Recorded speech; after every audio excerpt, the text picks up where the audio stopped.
네, 안녕하세요. 오늘은 듣는 경제 3강 시간입니다. 그러면 3강 바로 시작하도록 하겠습니다. 분업은 생산 과정을 여러 과정으로 나누어 각자가 맡은 업무를 수행하는 방식으로 크게 기술적 분업과 사회적 분업으로 나눌 수 있습니다. 기술적 분업이란 한 상품의 생산 과정을 세분화하여 서로 다른 공정을 담당하는 것을 의미하고, 사회적 분업은 직업의 분화, 부품 생산기업과 완제품 생산기업의 관계를 의미합니다. 이러한 분업의 긍정적 측면으로는 기능 숙달로 노동의 생산성이 향상되고 특화 품목의 교환을 통한 상호 간의 이익 추구가 가능하다는 긍정적 측면이 있습니다. 이러한 분업의 부정적 측면으로는 단순 반복 노동으로 노동자의 피로, 스트레스가 증가하고 일부 공정에 지연이 발생할 경우 전체 생산에 차질이 있다는 부정적 측면이 있습니다. 특화란 자신이 갖고 있는 생산 요소를 특정 재화나 서비스 생산에 집중하는 것으로 생산성을 높여 자급자족 방식보다 자원을 효율적으로 활용 가능하게 만듭니다. 이러한 특화의 기준은 절대우위와 비교우위로 나눕니다. 절대우위란 동일한 자원으로 더 많은 양의 상품을 생산하는 능력으로 어떠한 재화를 생산할 때 다른 생산장에 비해 절대적인 생산비가 작은 경우 절대우위에 있다고 합니다. 비교우위는 다른 생산자에 비해 같은 상품을 더 작은 기회비용으로 생산할 수 있는 능력으로 다른 재화와 비교하여 어떤 생산 기회비용이 작을 때 그 재화 생산에 비교우위가 있다고 합니다.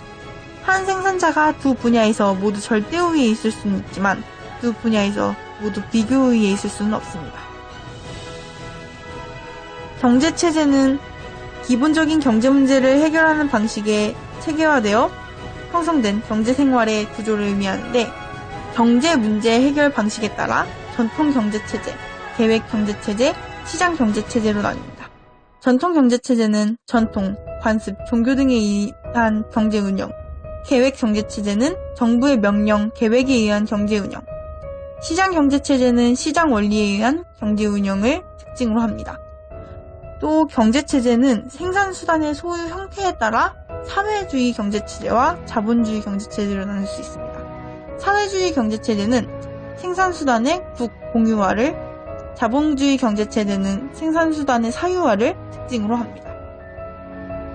나라마다 문화적, 역사적, 환경적 특수성이 반영되어 다양한 경제체제의 특징이 혼합되어 존재하기도 하고, 자본주의 시장 경제체제를 기반으로 한 사회주의 계획 경제체제의 요소가 혼합된 혼합경제체제가 전 세계 경제체제의 대부분을 차지합니다. 시장 경제체제는 개별 경제의 주체의 자유로운 선택과 경제에 의한 자원 배분이 이루어집니다. 사유재산권과 이윤 추구 활동에 보장이 되고, 각 개인이 이익을 추구하는 과정에서 자원이 효율적으로 활용이 됩니다.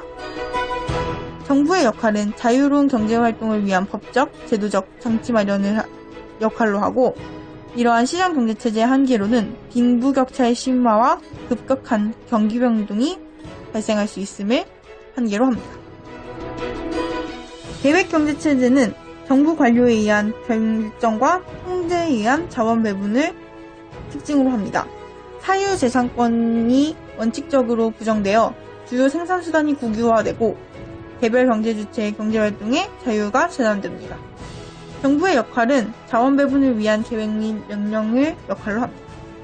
이러한 계획경제체제의 한계는 경제적 유인의 부족으로 경제활동의 창의성과 활력이 낮으며 정부의 잘못된 결정으로 인해 경제활동이 저해될 수 있습니다. 혼합경제체제는 1930년대 대공황 이후 시장의 자동조절 기능의 한계를 체감한 정부가 시장에 적극적으로 개입하며 경제 문제를 해결 시도한 것에서 나타나게 됩니다.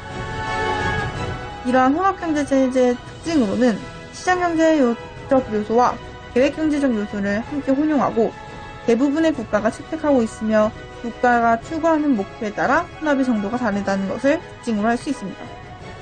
또 대부분 시장경제의 틀을 유지하는 가운데 정부 개입을 통해 경제정책, 복지정책을 실시한다는 특징도 가지고 있습니다.